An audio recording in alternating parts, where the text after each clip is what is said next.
अगर आप भी लेना चाहते हैं देश दुनिया की तमाम जानकारी तो आज ही सब्सक्राइब करें हमारे चैनल को। साथ ही नीचे दिए बेल आइकन को जरूर दबाएं ताकि हर अपडेट आप तक पहुंच सके। नमस्कार, बहुत साक्षी न्यूज़ सेंटर पर आप सभी का स्वागत है।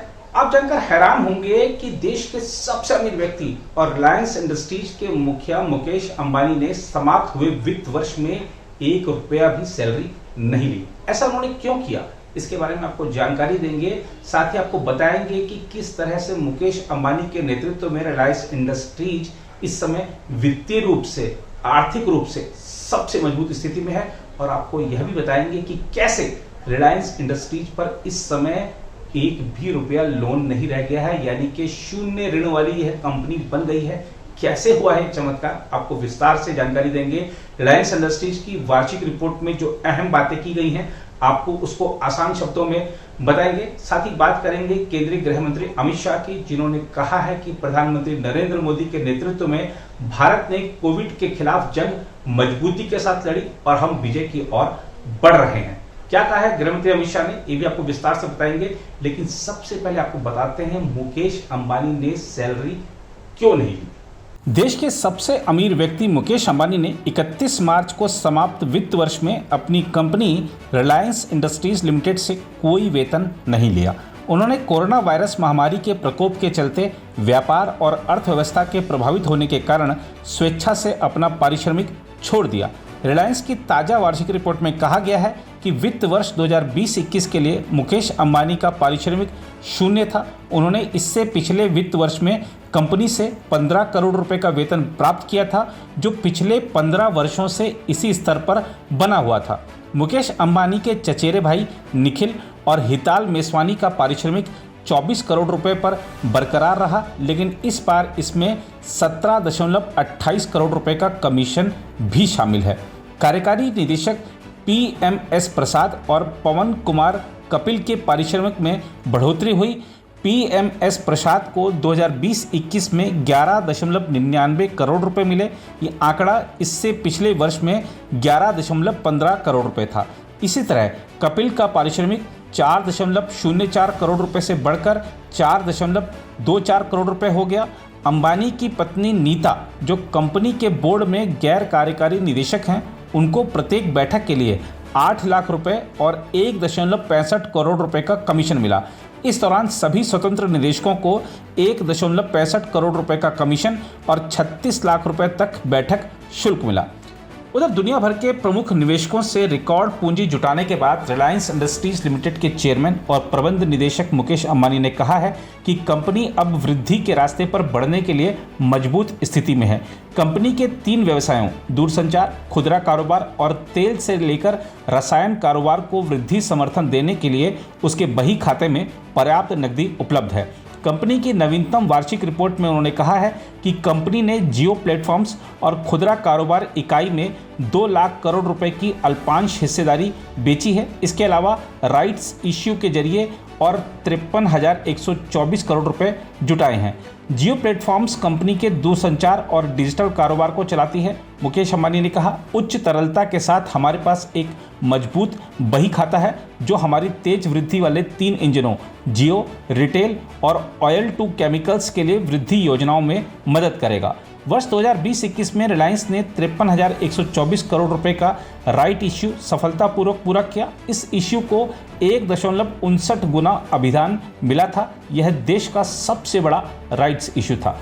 उन्होंने कहा, पूरे साल जियो प्लेटफॉर्म्स और रिलायंस रिटेल ने फेसबुक तथा गूगल सहित विभिन्न रणनीतिक और वित्तीय निवेशकों से 1,52,056 करोड़ रुपए और 47,265 करोड़ रुपए जुटाए।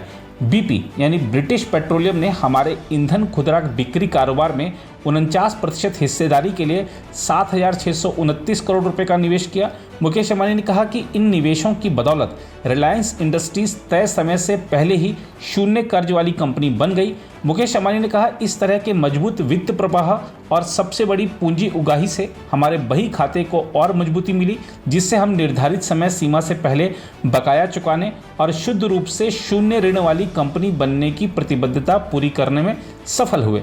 उन्होंने कहा कि वर्ष के दौरान रिलायंस ने 7.8 अरब डॉलर के दीर्घकालिक विदेशी मुद्रा ऋण का समय पूर्व भुगतान किया। इसके लिए रिजर्व बैंक से जरूरी मंजूरी ली गई थी। यह भारत में किसी भी कंपनी द्वारा कर्ज का समय पूर्व किया गया सबसे बड़ा भुगतान था। दूसरी ओर केंद्रीय गृह मंत्री अमित शाह ने कहा है कि भारत ने प्रधानमंत्री नरेंद्र मोदी के नेतृत्व में कोविड-19 के खिलाफ जंग सफलतापूर्वक लड़ी और 135 करोड़ नागरिकों की मदद से बीमारी का ग्राफ नीचे लाने में कामयाब रही। अमित शाह ने कहा, अब मामले घट रहे हैं, मरीजों की संख्या कम हो रही है, ऑक्सीजन की जरूरत 10,000 मीट्रिक टन से घटकर 3500 मीट्रिक टन पर आ गई है। यह दिखाता है कि कोविड-19 का वक्र नीचे आ रहा है। उन्होंने यह भी कहा कि भारत के टीकाकरण अभियान की गति विश्व में सबसे तेज है और यह भविष्य में और गति पकड़ेगा ताकि कम से कम समय में अधिकतम लोगों को कवर किया जा सके, जैसा कि प्रधानमंत्री ने परिकल्पना की है। अमित शाह गुजरात के विभिन्न हिस्सों में सरकारी अस्पतालों में लगाए गए 9 चिकित्सा ऑक्सीजन संयंत्रों का ऑनलाइन माध्यम से उद्घाटन करने के बाद वीडियो कॉन्फ्रेंस के जरिए बोल रहे थे।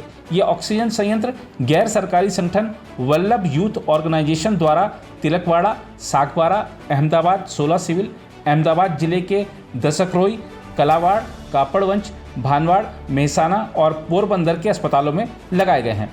गुजरात के मुख्यमंत्री विजय रूपाणी ने गांधीनगर से इस ऑनलाइन कार्यक्रम में हिस्सा लिया। अमित शाह ने कहा कि वायरस के प्रसार को नियंत्रित करने और मामलों में कमी लाने में सरकार को सफलता सामूहिक प्रयासों से मिली है। उन्होंने कहा कि जैसा कि आपने मीडिया की खबरों में देखा होगा कि बहुत विकसित देशों को भी वैश्विक महामारी से निपटने में संघर्ष करना पड़ा, वहीं दूसरी तरफ हमने यह लड़ाई धैर्य और योजना के साथ लड़ी है। अमित शाह ने कहा कि अन्य देशों में केवल सरकारें कोरोना वायरस से लड़ रही थी। उन्होंने कहा, भारत में सरकार के साथ साथ 135 करोड़ नागरिकों ने भी प्रधानमंत्री नरेंद्र मोदी के नेतृत्व में यह लड़ाई लड़ी। यह हमारी सफलता का यही कारण है। उन्होंने कोरोना वायरस के कारण जान गंवाने वालों को श्रद्धांजलि दी। गृह मंत्री ने अग्रिम मोर्चों के कर्मियों, चिकित्सकों, नर्सों, एनजीओ और स्वयंसेवियों का शुक्रिया अदा किया। उन्होंने कहा, गैर सरकारी संगठनों ने हर संभव तरीके से लोगों की मदद की। जब प्रवासी पिछले साल अपने घर लौट रहे थे, एनजीओ ने उन्हें खाना, पानी, आश्रय दिया और उनके गंतव्यों तक पहुंचाने में मदद की। सरकार अकेले यह सब नहीं कर पाती। अमित शाह ने कहा कि कोविड-19 के दैनिक मामलों में गिरावट आने से चिकित्सा ऑक्सीजन की मांग भी घट रही है। उन्होंने कहा कि पूर्व में जहां देश में रोजाना 1000 मीट्रिक टन ऑक्सीजन की जरूरत पड़ती थी, वह कोविड-19 की दूसरी लहर के दौरान अचानक बढ़कर 10,000 मीट्रिक टन हो गई। उन्होंने बताया कि फिलहाल मांग 3500 मीट्रिक टन है। अमित शाह ने बताया कि कोविड-19 मरीजों की जान बचाने के लिए जब जीवन रक्षक गैस की मांग बहुत ज़्यादा थी, उस वक्त केंद्र ने चिकित्सीय ऑक्सीजन और क्रायोजेनिक टैंकरों के परिवहन के लिए ट्रेनों और रक्षा विमानों की सेवाएं ली। उन्होंने कहा, 15,000 मीट्रिक टन ऑक्सीजन का परिवहन रेलगाड़ियों के माध्यम से, जबकि ऑक्सीजन भंडारण के लिए टैंकरों का परिवहन सैन्य विमानों का प्रयोग कर किया गया। अमित शाह ने कहा कि कोविड-19 की पहली लहर के बाद पीएम केयर्स फंड के तहत जहां 612 पीएसए ऑक्सीजन संयंत्रों को स्वीकृति दी गई, वहीं इस साल 1051 को स्वीकृति दी गई है। अमित शाह ने बताया कि केंद्र ने पीएम केयर्स फंड के जरिए 1 लाख ऑक्सीजन सांद्रकों की खरीद की।